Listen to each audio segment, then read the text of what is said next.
Tom Jackman. Tom Jackman is an award-winning autism advocate, recognized for his leadership in disability rights, and an Autism Canada board member. Tom's presentation is entitled, How to be a Good Autism Advocate. As individuals with autism spectrum disorder get older, it's important that they learn to advocate for themselves to the best of their ability. Beginning to learn these skills in adolescence will help individuals with autism transition to adult and will benefit them throughout their lives.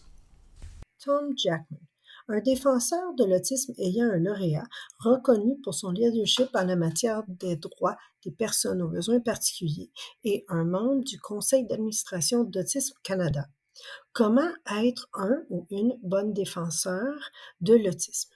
À mesure que les personnes sur le spectre de l'autisme vieillissent, il est important qu'elles apprennent à défendre leurs intérêts au mieux de leurs capacités. Le fait de commencer à acquérir ces compétences à l'adolescence aidera les personnes autistes à passer à l'âge adulte et leur sera bénéfique tout au long de leur vie. So, Tom, welcome to the Autism Canada Awesome Conference 2023. And thank you for being a presenter and, in fact, our keynote on our opening night. Just for those people who may not realize, this presentation is being recorded earlier in October.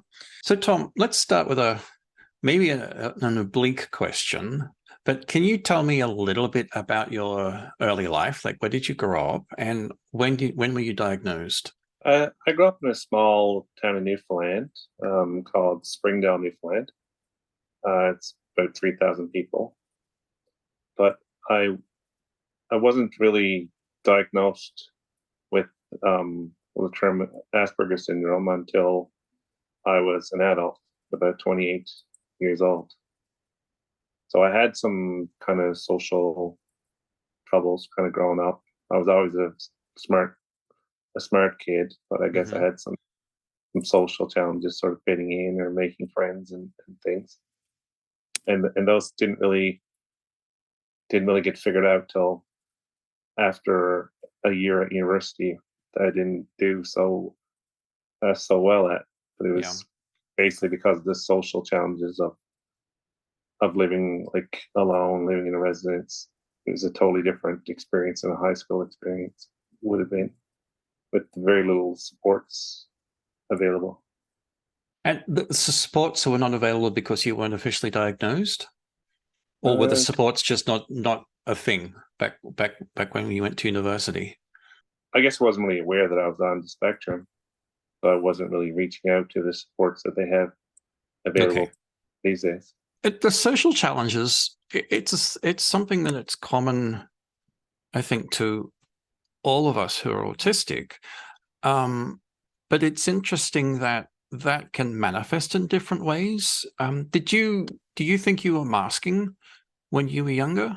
Not so much masking, because I wasn't really sure of what it was or what I maybe I wasn't trying to hide it.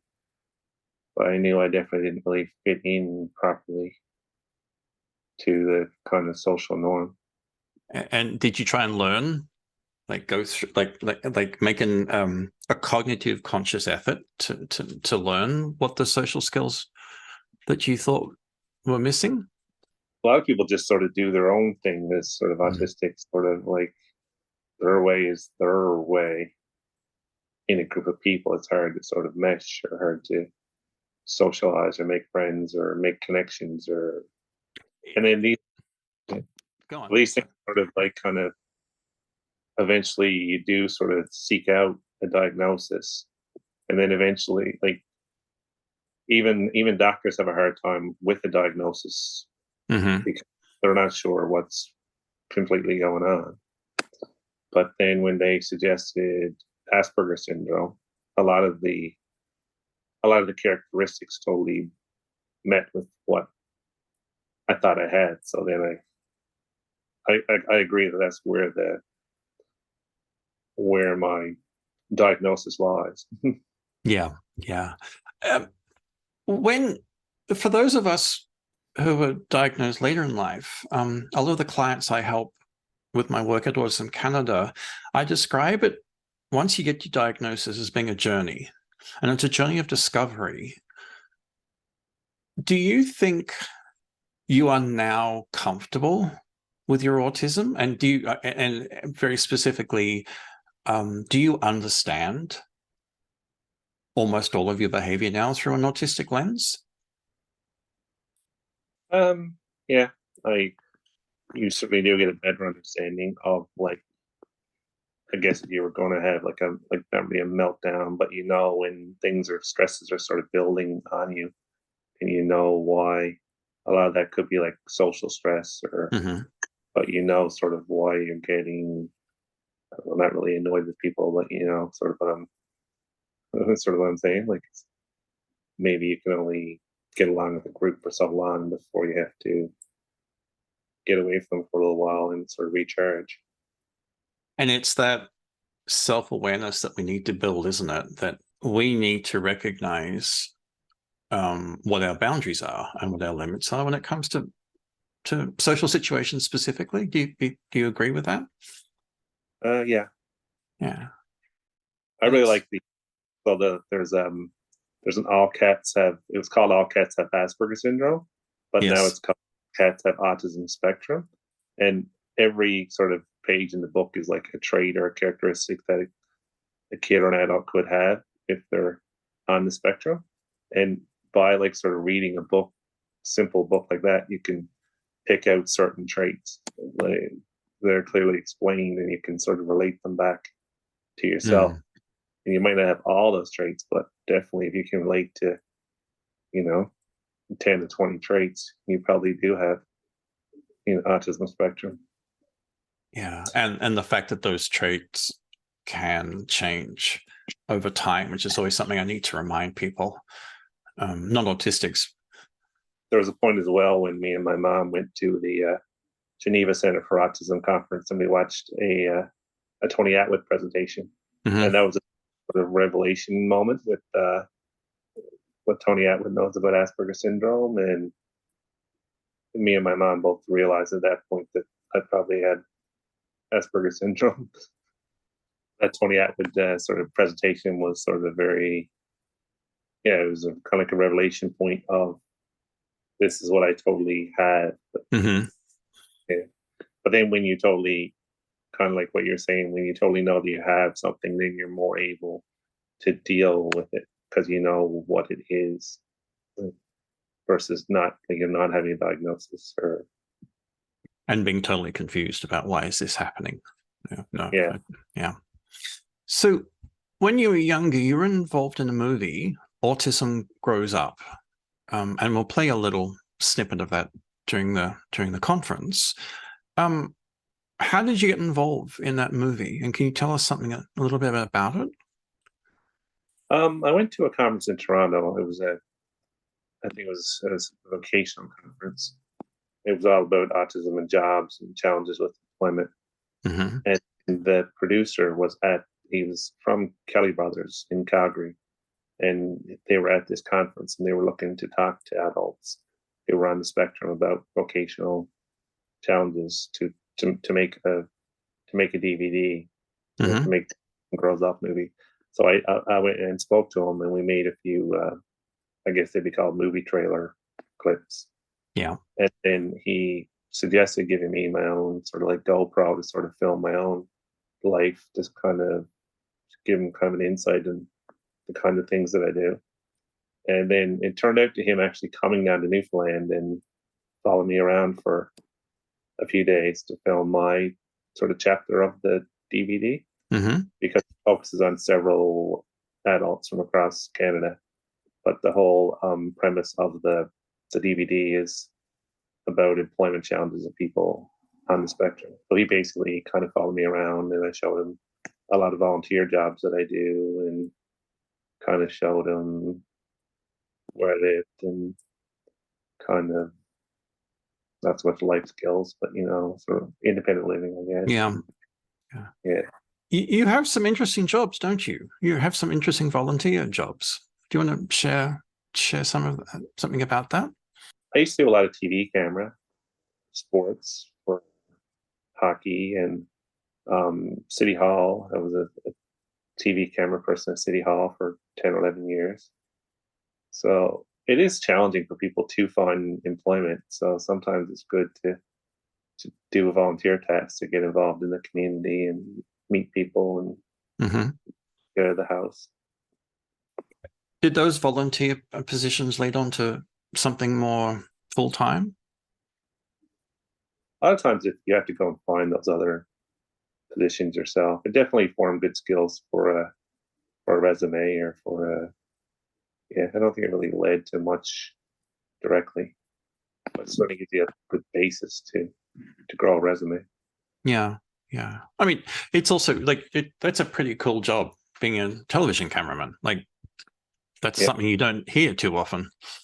No. Yeah. I went to the Juno Awards in 2010 when the Juno Awards were in St. John's. So that was kind of interesting. And meet Justin Bieber and Michael Bublé and stuff. So it kind of gave me opportunities to go places other people couldn't go because they didn't have the proper credentials. Yeah. Does that, like being a television cameraman or being in that volunteer work you were working with, do you see that as part of your creativity? Yeah. I definitely I think I went to something like the Juno Awards because I knew sort of questions they should ask celebrities, and I guess you're more of an encyclopedia book, or you're as a person on the spectrum, you're and you're very kind of creative in what you could questions you could ask, or you do see the world sort of a bit differently. So that's sort of the skill set that they're sort of looking for. Yeah. In that position. I think it's important. Autistics, I think it's very important. Autistics need to remember that we are permanent outsiders in the way society is set up, and that's extraordinarily tough and difficult. And I'll talk about that, about the advocacy in a second. But the other thing I think the reverse of it is to recognize that we often can see differently, and that gives us an advantage for giving feedback. I think we can see problems in structures really easily because of pattern recognition. Is there examples you can think about that for yourself? Well, I started doing the camera volunteer position at City Hall, and I did it to learn the cameras and then to kind of do the hockey camera job as well. But yeah, when I was doing the City Hall camera job, I learned lots about the city and city council, municipal politics, and these things. So I was a cameraman, but I almost was a municipal councillor, is what I'm trying to say, because I knew so much background on the city and how to run the city and different committees and what to do if you want your, pothole on your street fixed type thing. I have lots of those skills that are transferable from back when I was at City Hall, just because, we do know a lot more. Okay, so let's move. I want to move a little bit to advocacy, and so when you were being a cameraman at City Hall, did that inform what you do now with your advocacy?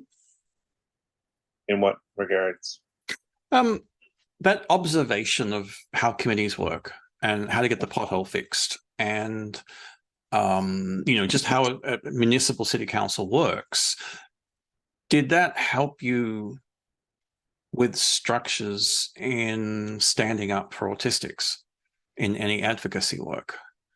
Advocacy is all about communication and collaboration and kind of compromise.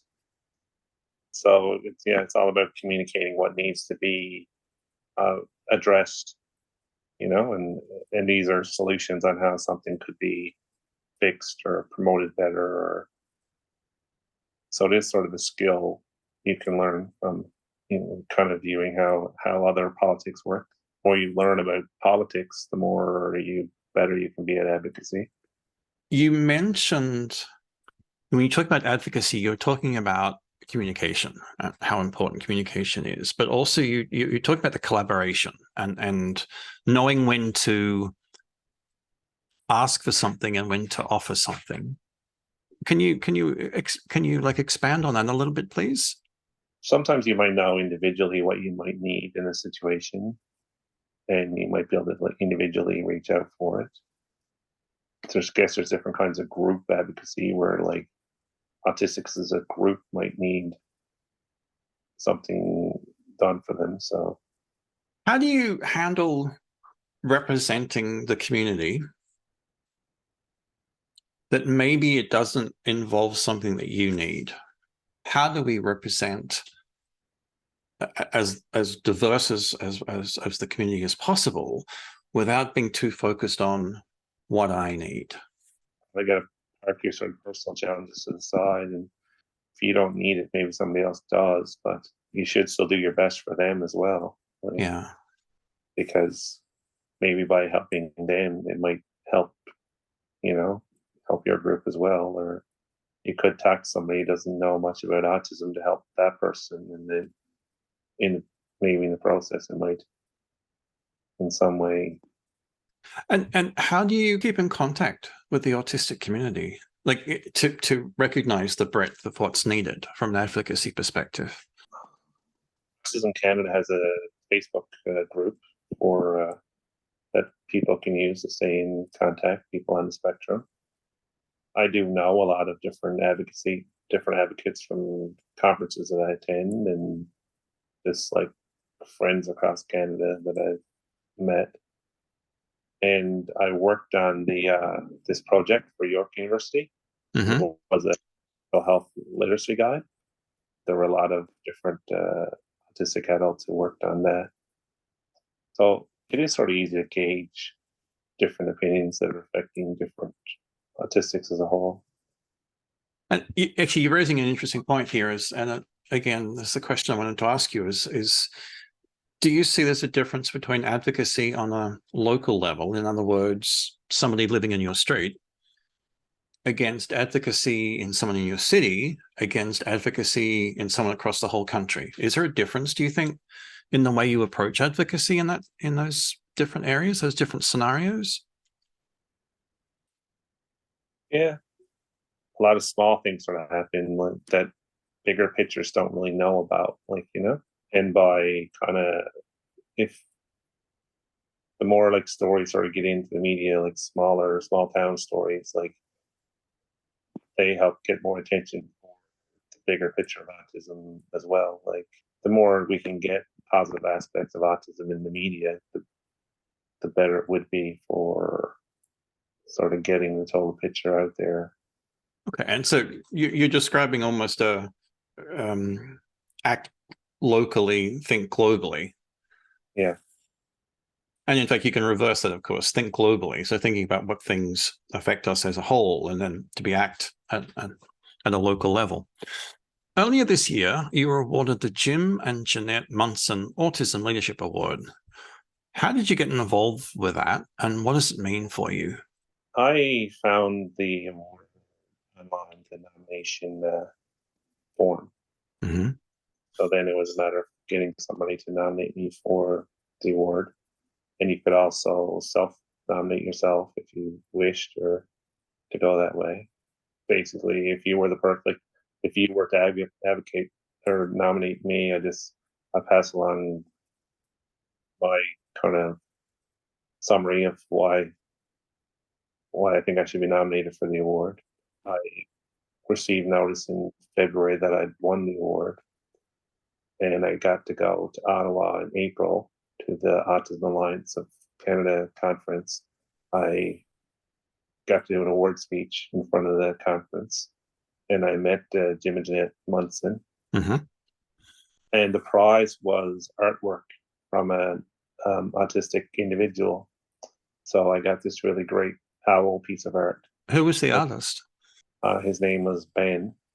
He was from Quebec, but he's also on the spectrum, and he liked to draw animals that were going extinct. So all his prints are animal prints. So he made me an owl print. Yeah, so it was good to go to the conference and be recognized in front of the conference and Jim and Jeanette Munson. And I'm actually on the awards committee for next year, if anybody was looking to nominate somebody in their community for the award. Well, I'm sure there's lots of.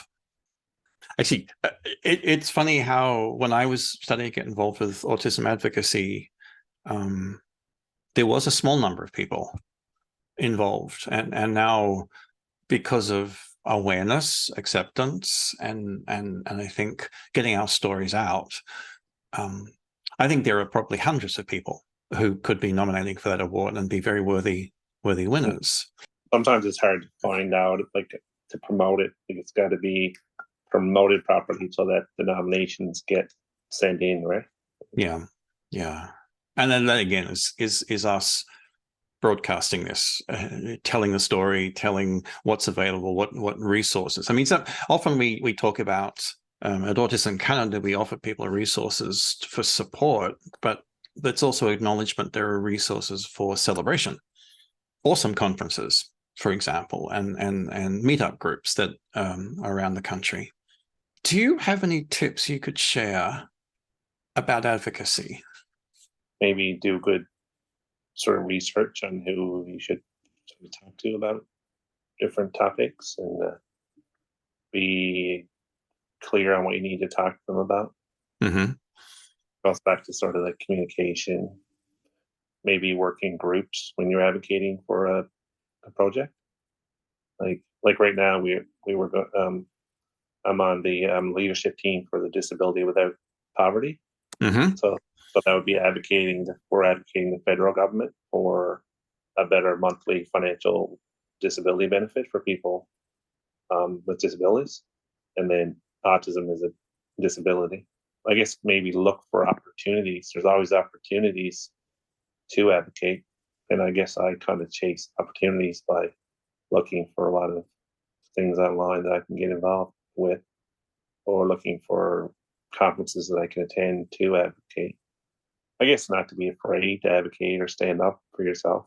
Or some people might be afraid to do public speaking or to put themselves out there or to be a face to something. I guess I'm not really afraid to do that, or like to be the face of somebody with autism spectrum, or just do your best, I guess, is a simple message. Like, don't be too shy. Like, don't be afraid to put yourself out there. Yeah, I think that's important, the not being afraid and doing your best, because I think too many people are frightened because they don't think it's going to be professional, or I'm going to make a mistake. And the truth is, if you're telling an honest story, especially you're talking about your own experience, there aren't mistakes. You can misremember something or fumble over words, but that doesn't matter. That doesn't change the story, does it? Sometimes I use a bit of humor, like using a bit of humor in advocacy, or it's always a good thing too. Okay, Tom. Well, thank you so much for that. And thank you for being part of the awesome conference for 2023. I almost said 1923. That would have been funny. Yeah. Thank you, Tom. Oh, thank you very much. I enjoyed being a part of it.